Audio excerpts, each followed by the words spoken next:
It was a cold and unremarkable afternoon in London when the bell rang at 221B Baker Street with a sharp and unexpected urgency.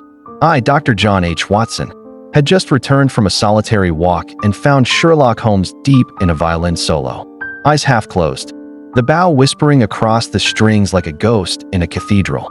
The music stopped abruptly. "Watson," Holmes said, already moving toward the door, "we are about to be visited by someone of considerable breeding, recently arrived by train, and with a problem she cannot bring to the authorities." Before I could ask how he deduced all that, Mrs. Hudson showed in our visitor. She was a woman in her late 20s, clad in a heavy wool coat, her gloved hands trembling slightly. Her eyes, gray as storm clouds, held a look of deep concern. She introduced herself as Lady Eleanor Whitmore of Pendrake Manor, a name that stirred vague memories of aristocratic lineage and windswept Devonshire estates. "I have nowhere else to turn, Mr. Holmes," she said after a moment's hesitation, sitting rigidly on the edge of the sofa. "My brother, Lord Percival, has vanished, but it is not just his disappearance. There are other things I dare not explain to anyone else." Holmes steepled his fingers. "You have my full attention, Lady Whitmore. Start from the beginning and leave out no detail, no matter how trivial or strange." She nodded, composing herself. "Pendrake Manor is our ancestral home, over 400 years old. It stands alone on the edge of the Blackmore Moors. My family has lived there since the time of Elizabeth I, but in the last few months, things began to change." "Go on," Holmes urged. "It began with noises in the walls, footsteps, whispers. Then came the mirrors. We would find them broken in the morning, though the rooms were locked at night. Our servants left, one after the other.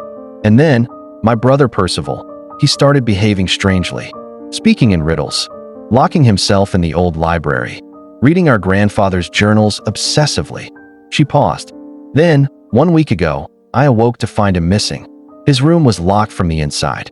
When we broke down the door, we found only a blood-stained chessboard and an old iron key clutched in his hand."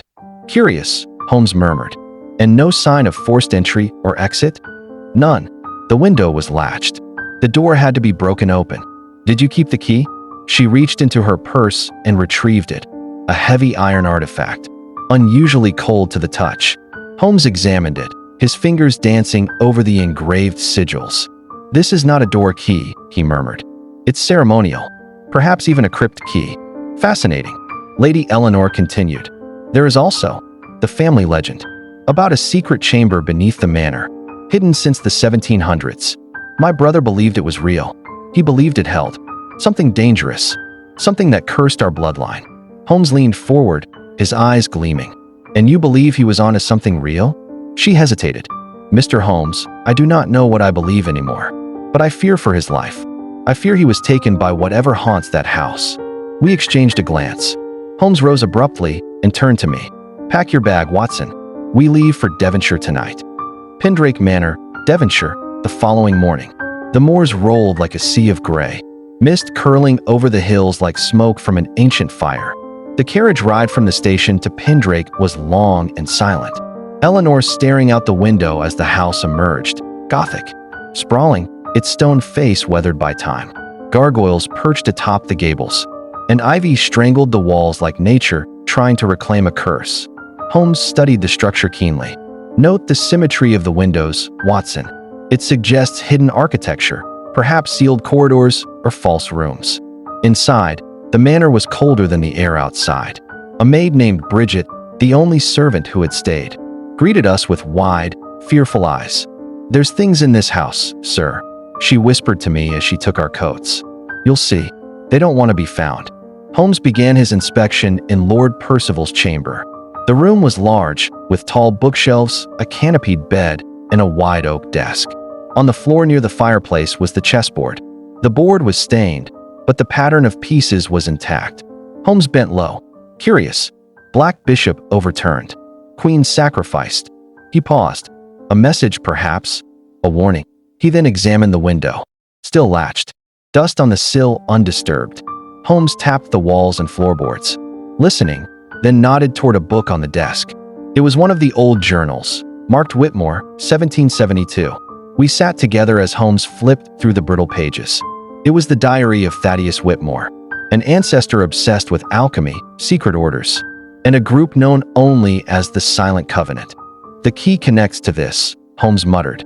Thaddeus wrote of hiding something beneath the altar, where stone weeps and shadows hold court. Sounds like nonsense, I said, but Holmes's eyes glittered. Not at all. It's a riddle, a clue. Watson, fetch your revolver, we may need it. Tonight, we explore the manor's foundations. That night, armed with lanterns and Holmes's unshakable determination, we descended into the lower levels of the house. The cellar was musty, filled with old wine crates, rusted tools, and broken furniture. Holmes knocked on walls and scanned the stones until he stopped before a large slab. There, he said, this one is newer than the rest.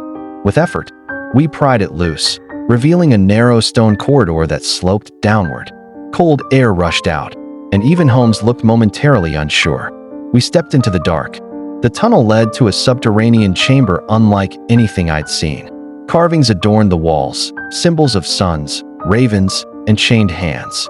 At the center stood an ancient stone altar, its surface blackened with soot. Holmes placed the key into a small socket at the altar's base.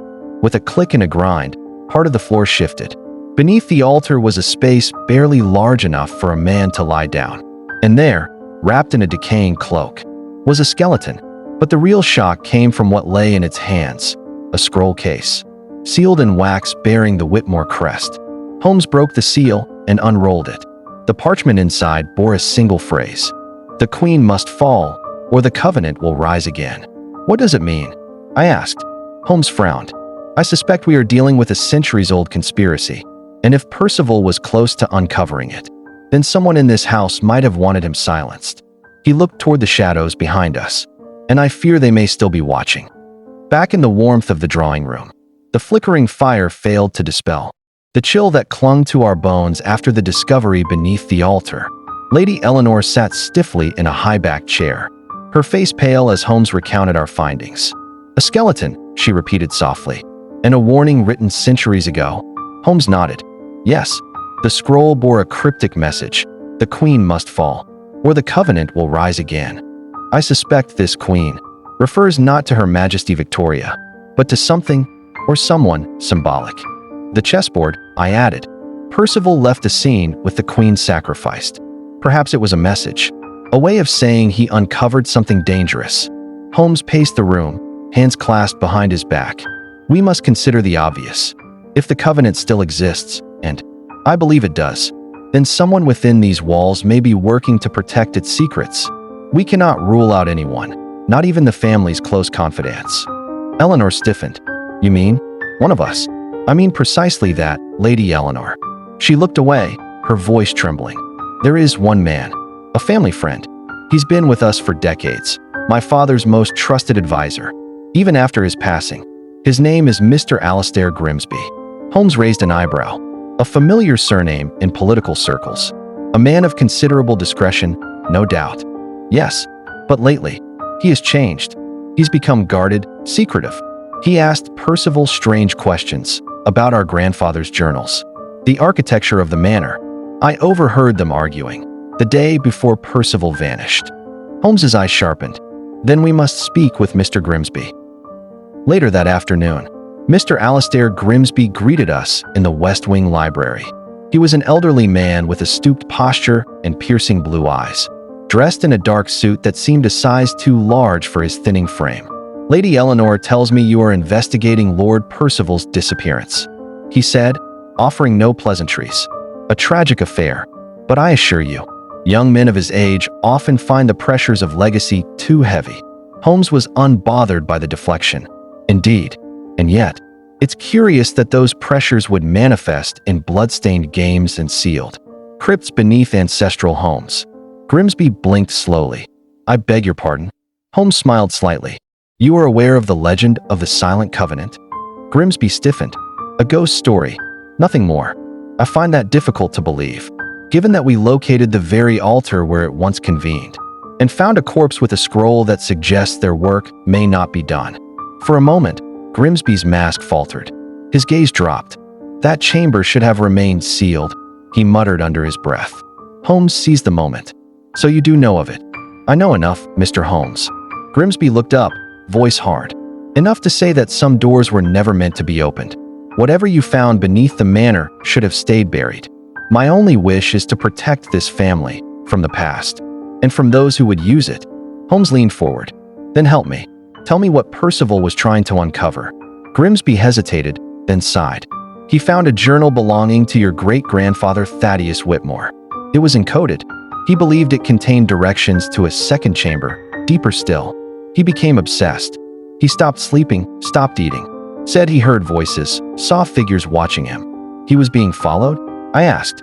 "I don't know, but 3 nights before he vanished, he told me something that has haunted me since. He said, if I don't destroy it, they will use it again. And then we all fall." Holmes's eyes narrowed. "Destroy what?" Grimsby shook his head. "I don't know, but I believe whatever it is, it lies beyond the chamber you found, and someone doesn't want it discovered." That night, Holmes and I retreated to our quarters. The air was thick with suspicion, the walls of the manor groaning under secrets long buried. I found sleep impossible. The image of the scroll burned into my mind. At precisely 2 o'clock, Holmes rose from his bed and whispered, "Watson, get dressed." Quietly, I obeyed without question. Moments later, we crept through the manor, guided only by the pale glow of a lantern. Holmes led me back to the cellar and the hidden tunnel beneath the altar. "But we've already searched it," I whispered. "Only the first level," he replied. Grimsby's story convinced me there must be more. Holmes moved to the wall behind the altar and examined the carvings again. Then he ran his fingers over one of the sigils, a chained sun. With a faint click, a section of the wall moved. "Hidden mechanism," Holmes murmured. "Brilliant." We stepped into a narrow spiral staircase that descended into darkness. The stone grew colder, damper, and the air thickened with the scent of decay. At the base, we entered a second chamber, larger, older, and lined with strange contraptions, alchemical tools, rusted chains, ancient manuscripts. At the center of the room sat a pedestal. Upon it rested a black wooden box, ornately carved and bound with iron clasps. Holmes approached it with reverence. "The source of Percival's obsession," he said, "and perhaps the key to his fate." He opened it. Inside was a mask. Not just any mask, but a perfectly preserved ceremonial object. Human in shape, but distorted, its eye sockets deep and hollow. Its surface inscribed with markings of power and secrecy. It radiated something terrible. "A relic of the Covenant," Holmes whispered. "Used in rituals, or worse." Suddenly, a noise echoed behind us, a scraping of stone, a shift in air. We turned. A figure stood at the threshold. "Step away from the box," said a voice cold as ice. It was Bridget, the maid. Only, she was not Bridget anymore. The flickering torchlight cast Bridget's face in sharp relief, her expression vacant, her eyes impossibly cold. She stepped forward, the shadows coiling behind her like tendrils. "Bridget," I said. "What on earth?" "She's not herself," Holmes muttered, placing the mask back into the box with deliberate care. "Step away, Watson." Slowly, her lips curled into a strange smile. "You were never meant to find this place. Percival was warned." He did not listen. "Who warned him?" Holmes asked, his voice calm but tense. Bridget tilted her head. "The ones who came before. The Covenant never died, Mr. Holmes. It simply changed its face." She moved closer, and for the first time, I noticed a faint symbol drawn in ash on her wrist. The same chained sun we had seen on the scroll and the altar. She was marked. "She's under the influence," Holmes whispered to me. "Not madness, indoctrination. Likely hypnotic suggestion or some form of ritual conditioning. We should disarm her," I said. But Bridget didn't attack. She walked straight past us, knelt before the pedestal, and began to chant in an ancient tongue. Her voice echoed unnaturally off the walls. "She's activating something," Holmes warned. "We need to leave. Now." We backed away, but as we reached the spiral stair, a deep grinding sound shook the chamber. The stone door above had sealed itself. We were trapped. 10 minutes later, Bridget collapsed. Unconscious, the chant concluded. The mask glowed faintly for a moment, then dimmed. Holmes crouched beside her, checking her pulse. "She'll live," he said grimly. "But someone did this to her." The The question is who? I stared at the sealed exit. And how do we get out? Holmes stood and looked around.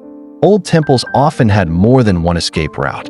We need to think like the Covenant, secretive, meticulous. He examined the far wall, running his hands over the stone surface. Then he paused. There, he said. A draft. He pressed a loose stone. With a low groan, a small passage opened, barely large enough to crawl through. After you, Watson, he said with a grim smile. Back in the manor, we emerged behind the wine racks in the western cellar. After ensuring Bridget was taken to the care of Lady Eleanor, Holmes and I retired to the drawing room where Grimsby awaited us, already informed by the rattled household staff. She was marked, Holmes said, pacing. Your maid. Someone recruited her, indoctrinated her. They're trying to reawaken the Covenant. Grimsby's expression was unreadable. Then it is beginning again. You knew this might happen, Holmes accused. Why didn't you tell us? I feared it was just madness. A trick of the mind. But if she bore the mark. Holmes turned suddenly. Where is Percival's journal? Grimsby looked up sharply. Why? Because the key lies within its pages. I believe he discovered a final truth, something even the Covenant feared. After a long pause, Grimsby stood and crossed the room to a hidden compartment behind a painting. He retrieved a small, leather-bound book. Holmes opened it carefully. The first pages were in code, symbols, drawings, Latin phrases. Then came sketches, the altar chamber, the mask, a strange triangular sigil with a burning crown at the center. He called it the throne below, Holmes murmured, running his finger along a page. What is that? I asked. A ritual, a summoning, not of spirits, but of power. Power hidden beneath Pendrake Manor for generations. This wasn't just a society. It was a machine. The Covenant believed they could control fate. But why now? Lady Eleanor asked. Why awaken it again? Because someone believes they must, Holmes said darkly. And they've already made their move. An unexpected ally. That night, as Holmes pored over the journal, a knock echoed at the door. A tall, well-dressed man entered. A stranger to me, but not to Holmes. Ah, Holmes said. I had a feeling we'd see you. The man removed his gloves. You were stirring waters that had long settled, Sherlock. Not everyone appreciates that. Watson, Holmes said. This is Inspector Linford Kane, once attached to the Crown's Occult Affairs Division. Now retired, but clearly still watching. Kane gave a shallow bow.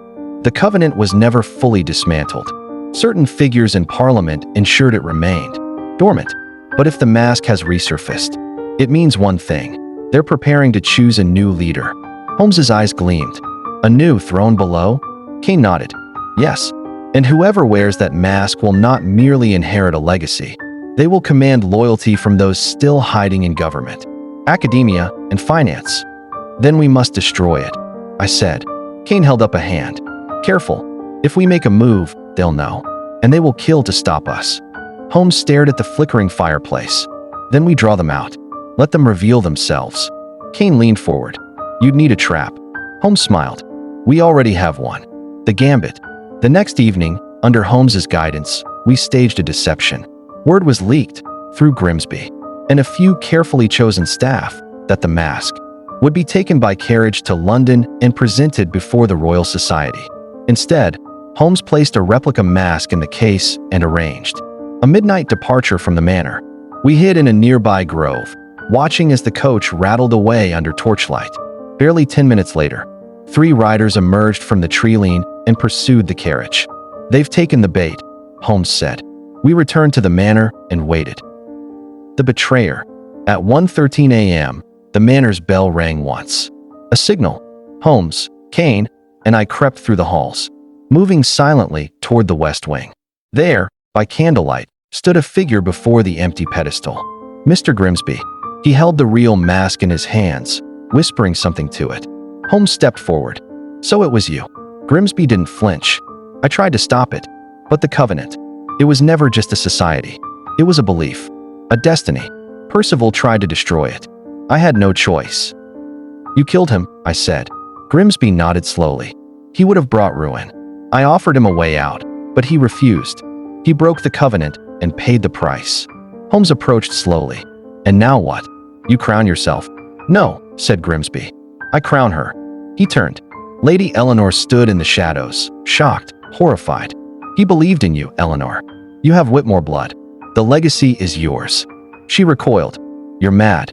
But Grimsby wasn't listening. He raised the mask toward her, his hands shaking. Before he could place it, a gunshot rang out. Grimsby fell. Kane lowered his pistol, smoke curling from the barrel. It's over, Holmes said softly. Later, the mask was sealed inside a lead-lined chest and buried under government supervision in a classified location. Percival's remains were found beneath a collapsed tunnel near the second chamber, his final notes written in blood, warning anyone who followed. Bridget recovered but remembered nothing. Lady Eleanor remained at Pendrake Manor, vowing to restore its name. As for Holmes and me, we left the countryside knowing we had touched something older than politics, older than power, a shadow beneath history, something that, even now, waits for another to wear its face.